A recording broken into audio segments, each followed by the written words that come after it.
এই জুলাই আগস্টের গণঅভ্যুত্থানে যারা জীবন দিয়েছেন, যারা আহত হয়েছেন, যারা অংশগ্রহণ করেছেন, তারাও ইতিহাসে মর্যাদাবান অংশ হয়ে গেছে। আপনাদের নামও লেখা থাকবে ইতিহাসে। এমনকি আজ যে বেগম খালেদা জিয়া মুক্ত হয়েছে, সেটা এই লড়াইয়ের কারণে। যারা শহীদ হয়েছেন, আমরা আল্লাহর কাছে প্রার্থনা করি যেন আল্লাহ তাদের শাহাদাতের মর্যাদা দেন। অর্থের পরিমাণ দিয়ে আপনাদের ত্যাগের মূল্য শোধ করা সম্ভব।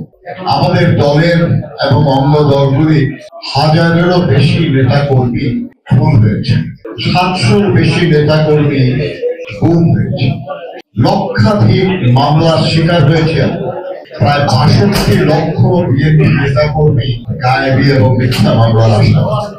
এদেশের অবৈধ প্রধানমন্ত্রী জনতার ভয়ে পলায়ন করে। তখন আমি কেরানীগঞ্জ কারাগারে, যখন এই খবর কারাগারে পৌঁছেছে, তখন গোটা কারাগারে বিচারাধীন বন্দীরা এবং সাজাপ্রাপ্ত আসামিরা সবাই উচ্ছ্বসিত হয়েছে।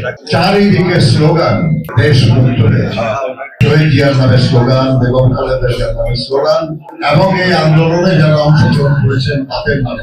আমরা অবাক হয়ে ভাবছিলাম যে এই চারদিকে যে স্লোগান, এরা অনেকেই তাদের পরিচয় আগে প্রকাশ করে নেয় এবং এরা ওই সবাইকার সরকারের নিপীড়নের শিকার ছিল।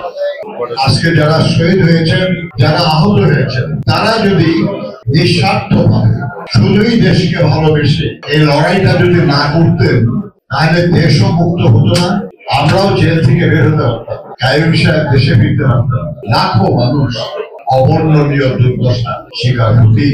এমনকি আজ যে বেগম খালেদা জিয়া মুক্ত হয়েছে, সেটা এই লড়াইয়ের কারণে আজকে দেশ মুক্ত হয়েছে। যারা শহীদ হয়েছেন, আমরা আল্লাহর কাছে প্রার্থনা করি যেন আল্লাহ তাদের শাহাদাতের মর্যাদা দেন। তাদের পরিবার পরিজনরা দুঃসহ অবস্থায় পড়েছেন। আমাদের সবাইকে তাদের সেই বেদনার ভাগী হতে হয়, কারণ তারা জীবনটা দিয়েছেন শুধুই দেশের জন্য। অর্থের পরিমাণ দিয়ে আপনাদের ত্যাগের মূল্য শোধ করা সম্ভব। এ ত্যাগ মূল্যহীন, অমূল্য, অমূল্য এই ত্যাগ। তাদের পাশে আগামী দিনেও থাকবেন আমাদের এই সম্পর্ক। বাড্ডা, রামপুরা, ভাটারা এবং হাতিরঝিলের এই যে নির্বাচনী এলাকা, এই এলাকা প্রায় 150 মানুষ নিহত হয়েছে, 500-রও বেশি মানুষ আহত হয়েছে। তাদের সবাইকে সহযোগিতা করার উদ্যোগ করা হয়েছে। ইতিমধ্যে অনেকেই করা হয়েছে, আজকে কিছু করা হবে এবং এটা অব্যাহত থাকবে। নর্থ সাউথ বিশ্ববিদ্যালয়, international university of Bangladesh, east West university এবং মানারাত বিশ্ববিদ্যালয়ে 3 জন নিহত এবং 7 জন আহত ছাত্রকেও সহায়তা করা হবে। 7 জন ছাত্র ছাড়াও আরো 3 জন ছাত্র নিহত। এই এলাকার 27 জন আহত ব্যক্তি এবং 7 জন আহত ছাত্রকে আজকে সহায়তা করা হবে। কিশোরগঞ্জে কিছু মারা গেছেন, আর দেশের অন্যান্য জায়গায় মারা গেছেন কিশোরগঞ্জের মানুষ। সেরকম শতাধিক ব্যক্তিকে, নিহত এবং আহত ব্যক্তিকে আমরা সহায়তা। দীর্ঘদিন ধরে চলা একটা লড়াইয়ের সফল পরিণতি হয়েছে জুলাই এবং আগস্ট মাসে ছাত্র জনতার এই গণঅভ্যুত্থান।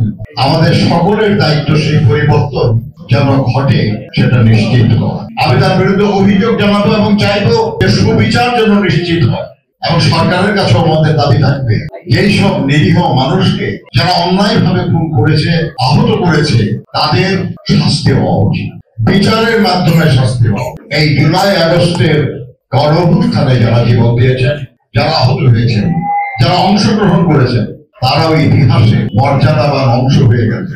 আপনাদের নামও লেখা থাকবে ইতিহাসে। যারা রাষ্ট্র পরিচালনায় যেতে চান, তাদের জনগণের কাছে যেতে হয় ভোটের জন্য। জনগণ সংখ্যাগরিষ্ঠ, সেই জনগণের কাছে ক্ষমতা ফিরিয়ে দেওয়ার জন্যই এই লড়াই।